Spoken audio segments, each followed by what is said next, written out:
Look at verse 15. We're told in this parable, and to one servant he gave 5 talents, to another servant 2, and to another 1, to each according to his own ability. And then immediately he went on a journey. And so the master gave one servant 5 talents, to another he gave 2 talents, to another he gave 1 talent, and then he left and went on his journey. And the word talents here, it doesn't mean what you think it means, right? It doesn't mean like special abilities a person may have. The word talents here is not used in the way that we would use the word talents today. So don't get confused here with this verse. So when he gave one servant 5 talents, that doesn't mean that servant now has 5 special or unique abilities, right? Like now he can juggle, now he can play the piano, now he can ride a unicycle blindfolded, now he can double dutch and speak 5 different languages fluently. You know, where you would look and say, "Wow, that guy's really talented. He can do all those things." That's not this kind of talent.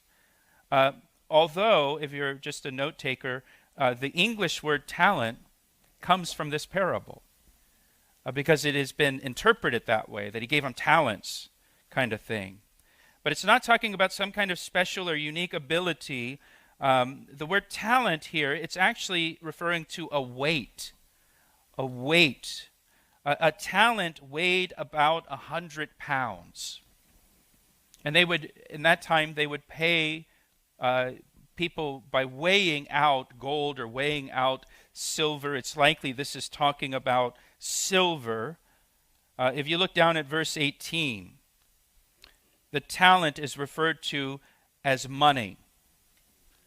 And so this is probably a talent of silver, maybe a talent of gold, but likely a talent of silver. Now, just for perspective here, a talent of silver was equal to about 20 years of income. So the man in this parable is extremely wealthy, right? God owns the cattle on 1,000 hills. He's extremely wealthy. And note here that he gives the first servant 5 talents, or the equivalent of 100 years worth of income. 500 pounds of silver. He gives the second servant 2 talents, or 40 years income. And the final servant, he gives 1 talent. Now before you think, well, that's not fair. He only got 1 talent. The other guy got 5 talents. Well, 1 talent is equal to 20 years income. It's not a small sum of money that this servant is now responsible for. And notice in verse 15, and this is important, the master gives to each servant according to his own ability. According to his own ability. We all have different abilities. We all have different abilities. We're not all the same. We have different abilities and capacities. We're each uniquely made by God. And that's true in life. Some people, you know this, some people are really good at solving complex math equations, and other people struggle with basic math. Some people are just kind of naturally good at accounting.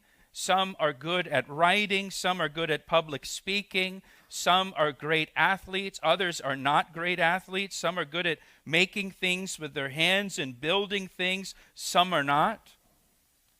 Some are great at organizing and managing. Some aren't. Some are gifted scientists. And some aren't. We just have different abilities. And we should rejoice that God has created each of us uniquely, and that we are fearfully and wonderfully made by God in his image with unique abilities and talents and giftings. Ephesians chapter 2 verse 10 says, "For we are his workmanship." We are God's workmanship, each of us. We are his workmanship, created in Christ Jesus for good works, which God prepared beforehand that we should walk in them. We're his workmanship, and he created us, he designed us with abilities that we have and with abilities we don't have. And he has good works for each of us that he has prepared for us according to the abilities that he has given us. Works that he has prepared for us individually that fit our individual abilities and our individual, capacities. God doesn't give us something that is too much for our abilities. And God doesn't give us something that is too little for our abilities. He gives us what is perfectly fitted for the abilities that he has given us.